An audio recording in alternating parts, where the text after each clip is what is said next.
Hello, everybody. Welcome to a Monday edition of the Orange and Brown Talk podcast. Dan Lobby with Mary Kay Cabot and Ashley Bastock. We are a week away from leaving for the Combine in Indianapolis, the NFL offseason.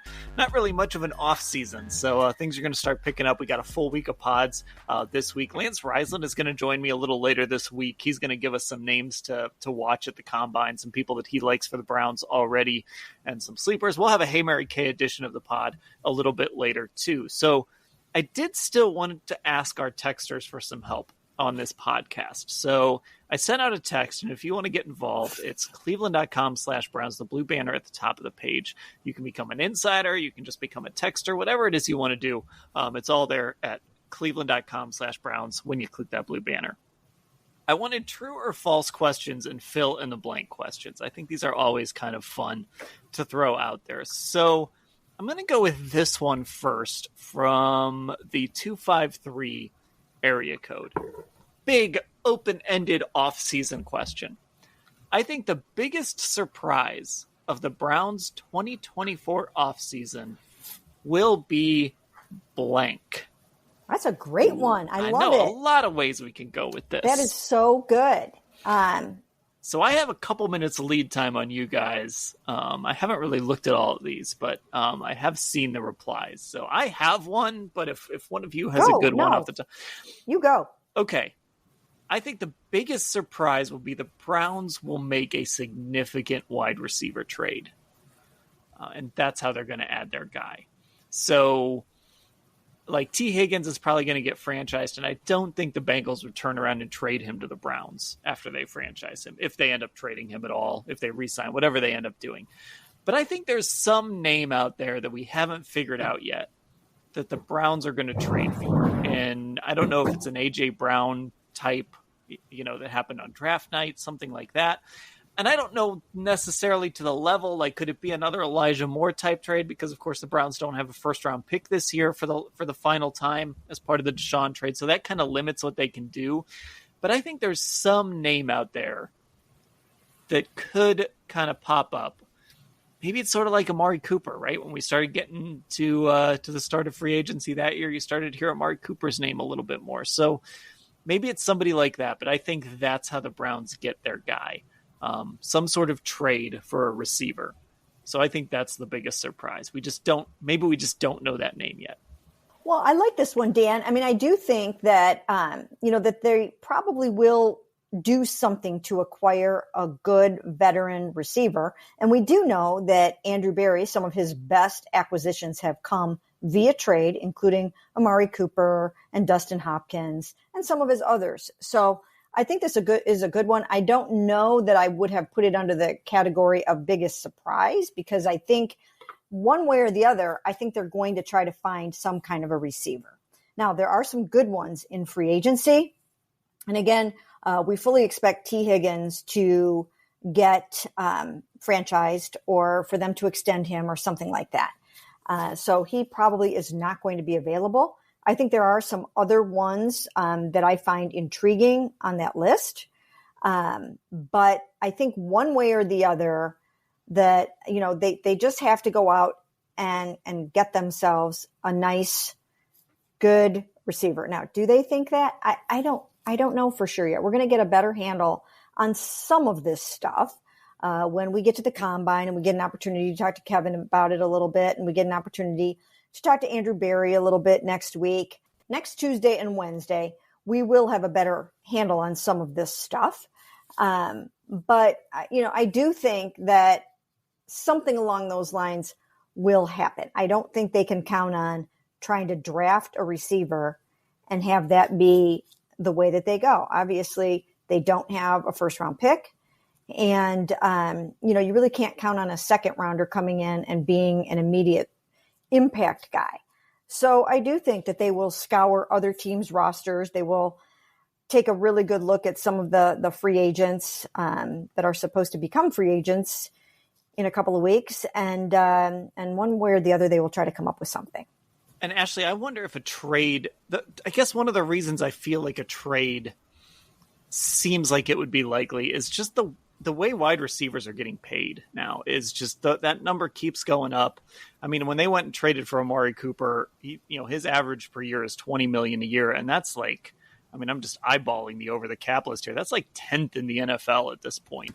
As far as average per year, Tyreek Hill is at the top at about $30 million per year. These guys are getting insane amounts of money in free agency. And you start to wonder, like, do you really want to go pay T. Higgins 4 years, $25 million a year, or even $20 million a year? If you can find a valuable receiver who's under contract for less, who maybe hasn't hit free agency yet, or hasn't hit that big payday yet, there might be more value in doing something like that. And I feel that's part of the method to Andrew Berry's madness. I mean, for as much cap space as the Browns are going to have, there still is only so much money that you can spend. I just wonder if a trade ends up being a more prudent option to still get a really good receiver. Yeah, this just feels to me like what Andrew Berry does, right? And you set it up there at the top, basically, but this is what he did with Amari Cooper, right? I also think about that year, that same offseason when they gave Denzel his big extension, right? They did that before the quarterback market kind of blew up. Like, they seem to be very ahead of the curve on these things in a way that allows them to maybe have more financial flexibility, but also it's like an aggressiveness that we've just seen from him time and time again. I've written this a couple times now, but like, especially with the draft, but I think in free agency too, Andrew Berry is not the kind of guy that's going to back himself into a needs-based corner. He doesn't want one specific need, it feels like, to dictate a lot of these moves. So when he can go out and be aggressive and, for lack of a better term, like basically control the situation in a trade versus relying on a free agent to pick you and having to shell out more money probably, it just feels like the thing that they're going to do because it allows them to have more control from the jump, especially financially. And we all know that's key with when you have, the Deshaun Watson contract by itself. But it's, I think, part of the reason what's allowed Andrew Berry to get out of a lot of these cap situations the last couple of years, especially, and wind up with a bunch of cap space when you think they're going to have next to none, basically. Okay, so Mary Kay, you didn't think that was surprising enough. Do you have one? I don't know that there's anything like super surprising. Yeah, that's the thing. This front office doesn't do anything like shocking usually. No, I mean, you know what I mean? Like, I think it could very well happen, but I don't know that even any one of us would be surprised if it happens, right? Because I think we've been talking for a while about how, at least we feel that is something that is necessary. So, I mean, there's a lot of things that, we've been kind of kicking around. I don't put any of them in the surprising category. I really don't. I mean, probably the only thing that would like really surprise me is if they went out and broke the bank and acquired a Chris Johnson. But I don't really see that happening. I don't think that's realistic.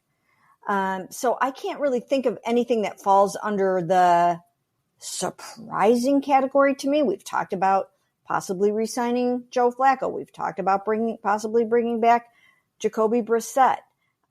So honestly, this is the best.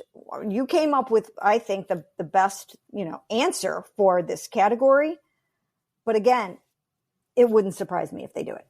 Yeah, Chris Jones would be a shock. It would be like, oh, okay, yeah, that would get everybody's attention. Ashley, did you have anything for this? Anything? No, Andrew, I was thinking the same thing. Andrew. We need like a wild card in the front office. We need somebody who's just like, who goes up to Andrew's office like once a week and is like, hey, what if we tried this? And then like just went away and hid for a while, just to spice things up a little. Yeah, I think this really would be the move. Like, it feels like the most likely, but I think it kind of goes back to what we were talking about a little bit last week, where there's not really like huge, obvious like spots that need filled on this team right now, right? Like maybe you can argue another pass catcher and they need to figure out backup quarterback. But beyond that, it's like, man, guys are pretty much staying here. Like they've locked up, their biggest, I think, defensive question was going to be what was going to happen with Grant. They locked him up, obviously, before the season ended.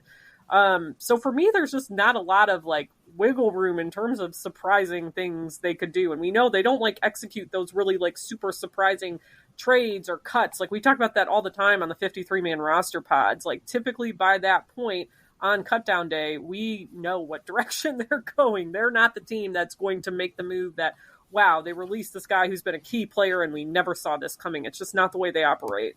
Okay, well, let's move on to a true or false question from Dave Barnes in Richmond, Virginia. And this is about Ken Dorsey and Deshaun Watson. True or false? Ken Dorsey will help Deshaun Watson get back to a top 10 quarterback level. What do you think? That's a good one. That's really good. I'm going to say yes. And I've said this so many times before. Unfortunately, I have to qualify it with if Deshaun Watson comes back healthy from the shoulder injury, then I do think that, that he can get back to a top 10 level. I do. And it's certainly not going to be easy because since the last time he was at a top 10 level and when he finished in 2020 as the number 2 rated quarterback in the NFL behind only Aaron Rodgers with, I think, a 112.3 rating or something like that. Since that time, there's been an influx of really good quarterbacks in the NFL. So it's getting hard to get up there into the top 10 anymore. So it certainly will not be easy.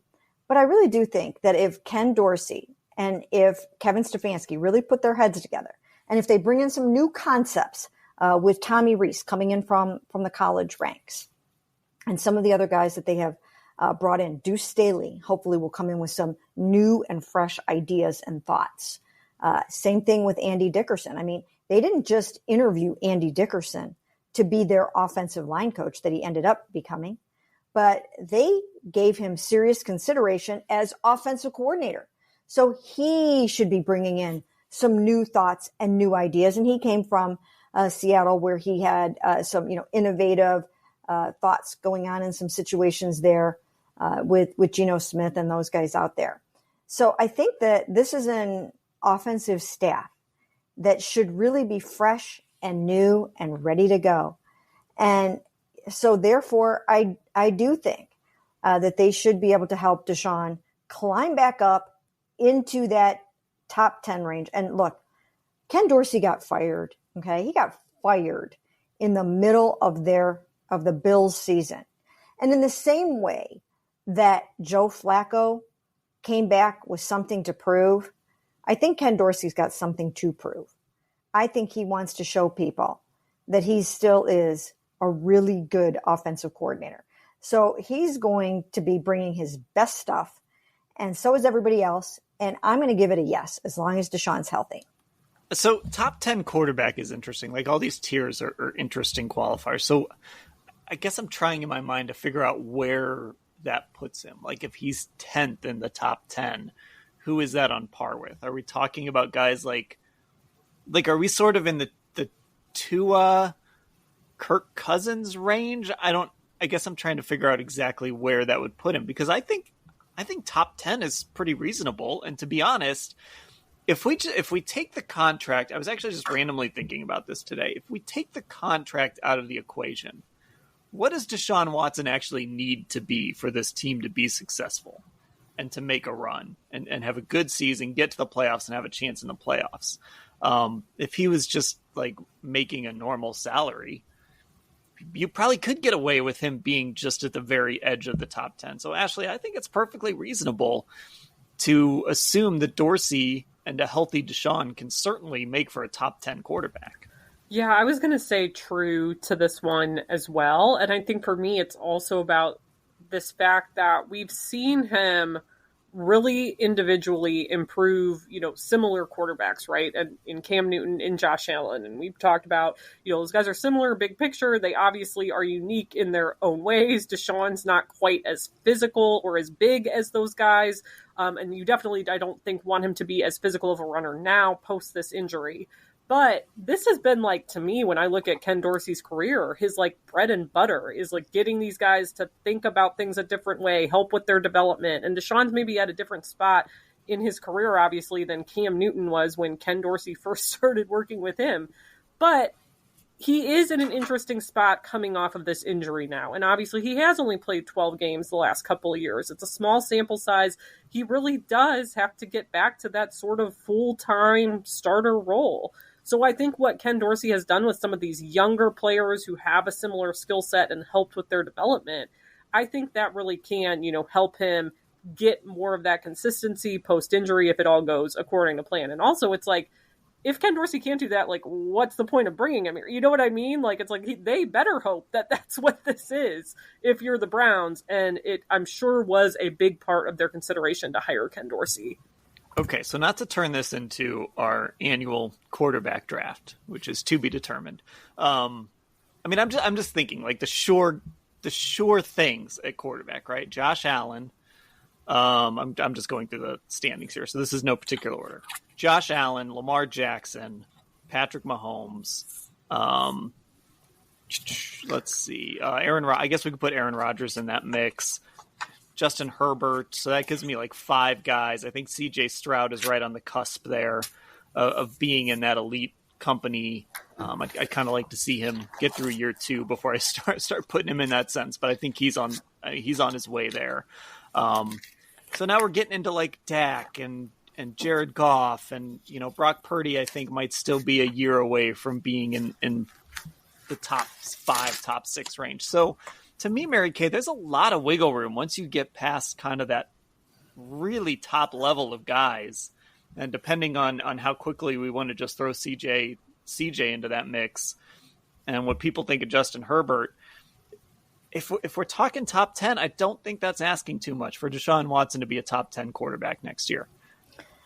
I don't think so either. Again, I think that, there are some, that you have to account for that you might not have had to think about last year, like Aaron Rodgers. I mean, if Aaron Rodgers is completely healthy and they have a good supporting cast for him, he might surprise some people and come back really strong up still in the top 10 where he usually resides. So again, it's not going to be easy. There are a lot of really, really good quarterbacks, but it's not unreasonable for Deshaun to make it up there into the top 10. So I'm going to give him that. Yeah. And I just think I think there's like I said, I think there's like 5, maybe 6 guys who right now you can put in that elite category. And then after that, it's like, there's a lot of wiggle room. So there's probably 7 or 8 guys that you could squeeze into those 4 spots.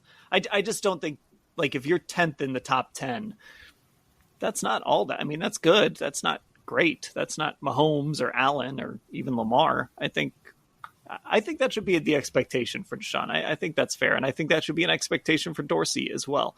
Mm-hmm. Okay, let's take a break. And then when we get back, we'll do some more questions from our Football Insider subscribers. I'm back on the Orange and Brown Talk podcast. Okay, this comes from Tom in Middlebury, Connecticut. We will know what to think about the Browns offense next year and all the changes by game number blank. We don't even have the schedule yet. We don't even know if they're opening in Brazil. We don't know if we're going to Brazil week 1. We don't know if we're going to the Greenbrier at the end of July. We don't know anything about next season, but we will try and figure out when we'll feel good about the Browns offense and their changes by game number blank. I think the question here is kind of like, how long of a leash are you willing to give this more than anything? Like, at what point in the season are you sitting there thinking like, okay, I feel a little uncomfortable about all this? Well, I do think there's a good chance they're going to go to Brazil, and I'm almost positive we're going back to the Greenbrier. So it's going to be a very interesting start to the season again.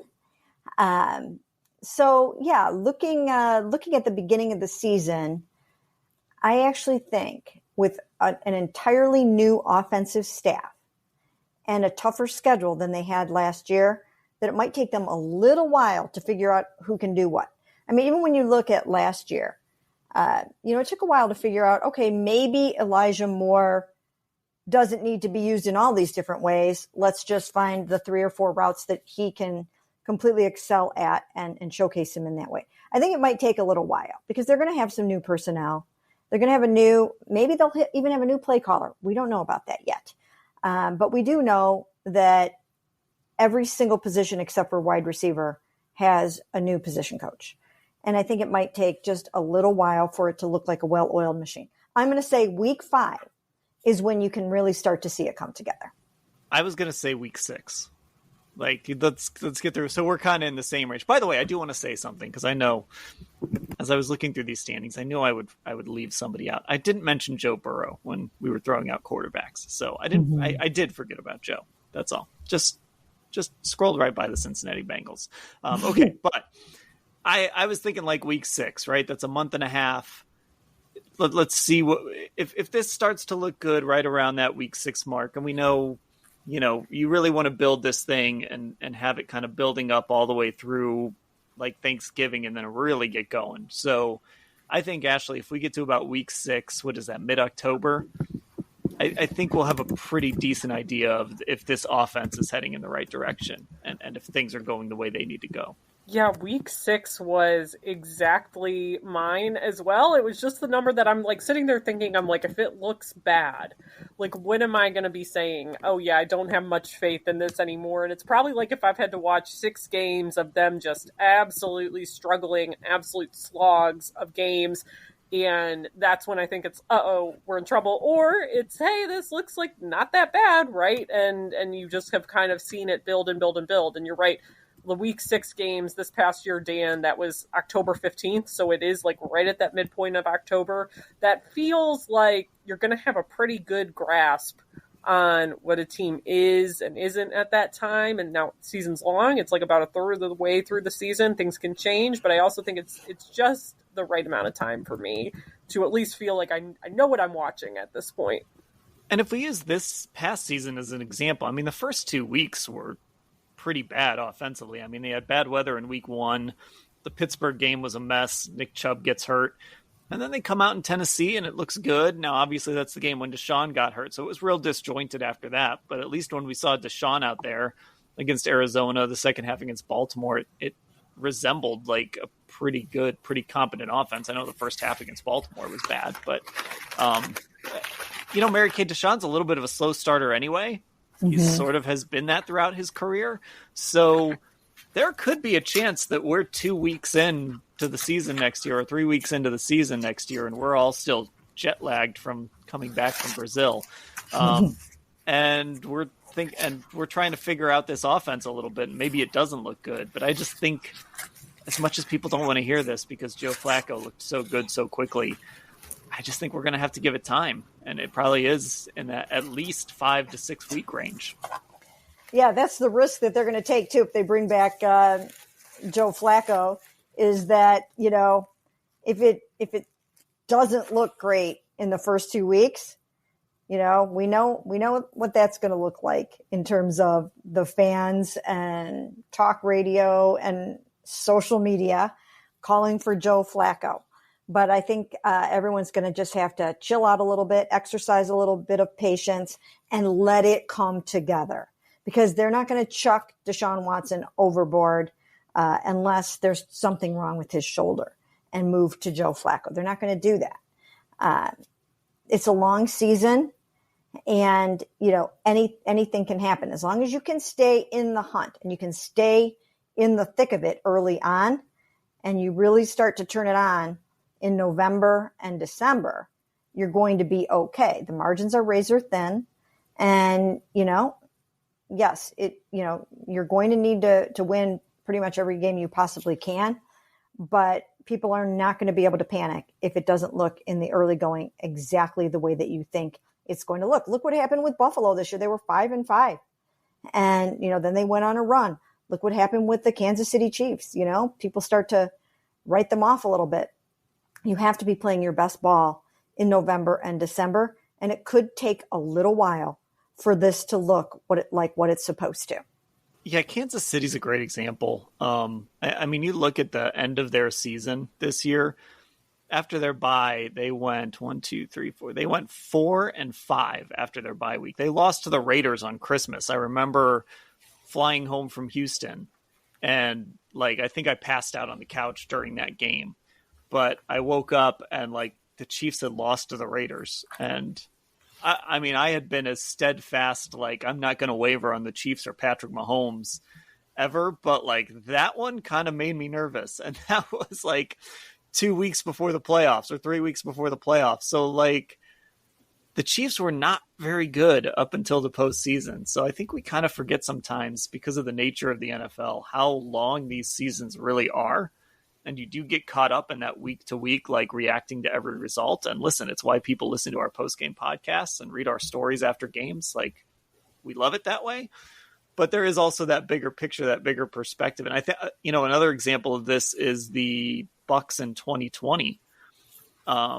They were kind of bad for a lot of that season. And it was kind of, they weren't really sure what they were. And then they go to their bye and they come off their bye, a week 13 bye, and they don't lose again. They go to the Super Bowl and win it with Tom Brady. So, Ashley, these seasons are really long. And for as much as we want to make declarative statements after every win and after every loss, we just don't know until we kind of get to the end, honestly, as boring as that sounds.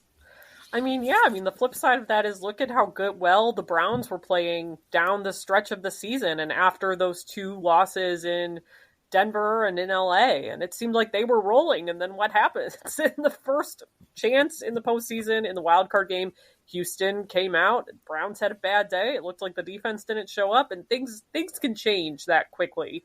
But I do think, like, yes, it's almost like that battle every week of not overreacting to what we're seeing. I know we all try to do that our best that we can. Because that week-to-week narrative, I think, is different than bigger picture, and ultimately it's different than what a team's playoff narrative ends up being. So, yeah, it's going to be, I say that now knowing, like, hey, if this team starts 3-3 or something, it's going to feel, I think, on Twitter especially, like the sky is falling. Okay, I got to fill in the blank for you guys, because, again, Combine's next week. That's going to really cramp our binge watching.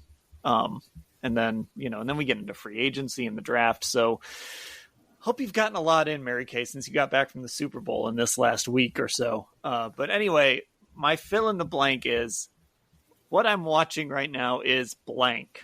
All right. Well, I have a good one. So I was way behind on the True Detective whole bandwagon. So my husband and I started watching Night Country, the current season with Jodie Foster. And because you had to wait, week by week for it, we went back and watched season 1 of True Detective, which was fantastic. I mean, just off the charts, amazing. And then we still needed, after we finished that, then we moved on to season 2 because we were still piecemealing it with the current one. So we have 2 episodes left in season 2, which I'm enjoying season 2. I saw somebody on Twitter yesterday saying that they did not like season 2 at all. I am shocked. That I like it? Yes. Season 2 is like notoriously, no one liked it, I don't think. I thought it was bad. The one with Rachel McAdams? Yeah. People. I don't find it. I've only seen season 1. Okay. We've even had some of our listeners, the last time we talked about True Detective, like, somebody tweeted at me and was like, make sure you tell Mary Kay to not hold season 2 against the show. Like, before you had started watching it. Yeah, this is like a thing. Even like every recap podcast I've listened to, they make references to how bad season 2 was. I liked season 3 better than season 2, and I think better than a lot of people did. But yeah, I'm kind of surprised that you're with season 2 because I remember hating it. You know what? First of all, anybody that probably watched season 2 right after you watch season 1, there's no way it's going to live up to season 1. So I didn't have that kind of recency bias against it. So I was kind of open-minded. I don't hate it. It's nowhere near season 1. But I've heard people say that they didn't like season 3. So I don't know what to expect. I haven't tried to watch season 3. But again, there's 2 episodes left. Colin Farrell, I don't know. I'm kind of enjoying his character a little bit. I'm not minding it at all. I mean, it's entertaining enough. I have seen people absolutely 100% complain about season 2. I'm not hating it as much as everybody else did. I don't love the current season. I'm not loving Night Country. I didn't love Night Country. It was too horror flick for me. I don't like horror movies. And season whatever this is. What is it? Season 5? Is it 4? I think it's 4. It's only 4? Okay. I mean, Jodie, the acting is really good. Jodie Foster is just good. But the storyline, I did not like it. And not care for it. It's just too, like, sort of spooky weird. It's too Stranger Things. It's like True Detective meets Stranger Things. Yeah, they definitely. Go ahead, Dan. I was just gonna say I've heard this season is like really nuts, but that's all I know. Like I said, all I've watched is one. They lean, I think, definitely to your point into like the horror, the more traditional like horror movie jump scares, occasionally more, and it is weird. I feel like my biggest complaint about this season was they tried to cram too much into 6 episodes. I did watch the finale that aired on Sunday, February 18th, for whenever you're listening to this. And it just felt like, there was so much kind of crammed into 6 episodes. I wish, if anything, it had been a little bit more, and maybe the pacing wouldn't have felt as weird. But yeah, the horror aspects of it were definitely there more than other seasons of the show, I felt like. Okay, so Ashley, what Bravo show are you watching? I'm still watching Vanderpump Rules because there are like 300 freaking episodes of this show, guys. I hate to say it, it's embarrassing, but the other things that I've been doing, I've been getting caught up on movies because I feel like I had not seen any good movies since Barbie and Oppenheimer first came out in July. It was right before I got in my car and drove to the Greenbrier. So I've been getting caught up on like all the heavy hitter Oscar movies. So I'm trying to think, like, over the last couple of weeks, I watched American Fiction, which was really good. I watched Anatomy of a Fall. I watched Poor Things. I've watched Maestro, which is like the most Oscar bait movie I think I've ever seen in my life. There was something else I watched the other day too. I'm trying to remember now, but I feel like I've seen all the heavy hitter Oscar movies at this point, and I've been getting caught up that way. But for some reason, it's like it feels like so much more work to sit down and watch a 2 or 2.5 hour movie than it does to watch 5 episodes of Vanderpump Rules, and it makes no sense because I'm wasting more time doing the second one. But I think it's requiring less brain power. Like when I watched Oppenheimer, I rewatched Oppenheimer. Like that requires you to think. That movie, you have to be paying attention. When I'm watching Lisa Vanderpump Run Sir, there's much less thinking involved, and it's very peaceful. I don't have the attention span for Oppenheimer. I'm going to admit it. I just don't. I'm weak. I don't have the attention span for it. I can't. You will like Barbie, though, Dan. You'll like Barbie. I know. I still actually need to watch that. That's been on my list since the Greenbrier. So, yeah, I went down. I've never done like an audiobook before. I don't know why, but I've never listened to an audiobook. And I realized why I don't, because I always have to go back because I just miss everything that they say. I just zone out. So that's why I can't do audiobooks. But I did the audiobook version of that Killers of the Flower Moon, and I'm like, oh, they made a movie out of this. Maybe I should watch it. And then I saw it was 3.5 hours long, and I'm like, nope, I'm good.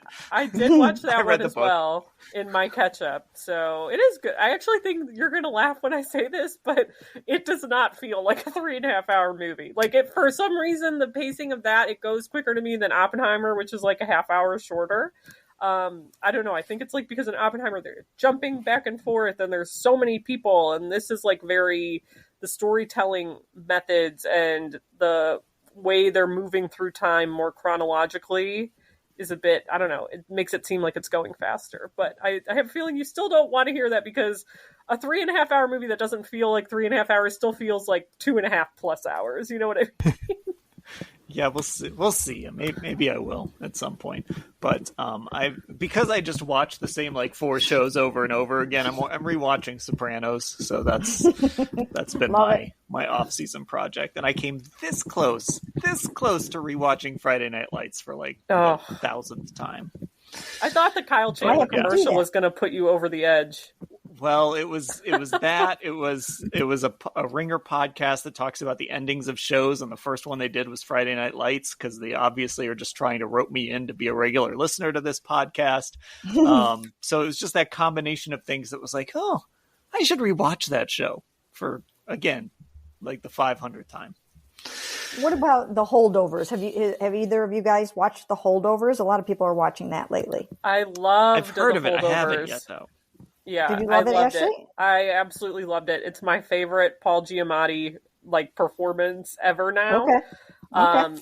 He's so good. I mean, it's really like a 3-lead movie, and Divine Joy Randolph is the female lead. She's amazing. And then the main kid, is like a new actor. This is like his first movie he's done. It's a very you'll like it because you it. Honestly, to me, reminded me very much of It's a Wonderful Life in unexpected ways. So I think you will really like that one for sure. Okay, good. I'm looking forward to that. That's my next movie that I'm going to watch. And then I wanted to see Oppenheimer when it came back to the theaters, but I think it's back out of the theater again. And I really wanted to see it in the theater. And so I'm disappointed about that, but I'm looking forward to watching that as well, because you guys know how I feel about Thomas Shelby. I will probably just suck it up and watch Oppenheimer at some point. But again, the attention span, it's not there. Okay, there we go. Our Monday edition of the Orange and Brown Talk podcast. Some Browns talk, some entertainment talk. We really need the combine to get here. We need to hear from Kevin and Andrew. We need some things to start happening here in this offseason. We'll have that coming up next week. Like I said, we'll have a Hey Mary Kay edition of the pod coming up later in the week as well. And Lance Risland is going to help get you ready for the combine to give you some names to watch. That's all coming up later in the week. So just get subscribed on Apple Podcasts or Spotify. Find us on Instagram, search Orange and Brown Talk. If you missed our awards show, by the way, go back and listen to part 2 of that from over the weekend. And also find us on YouTube, search Cleveland Browns on cleveland.com. For Mary Kay and Ashley, I'm Dan. Thanks for listening, everybody.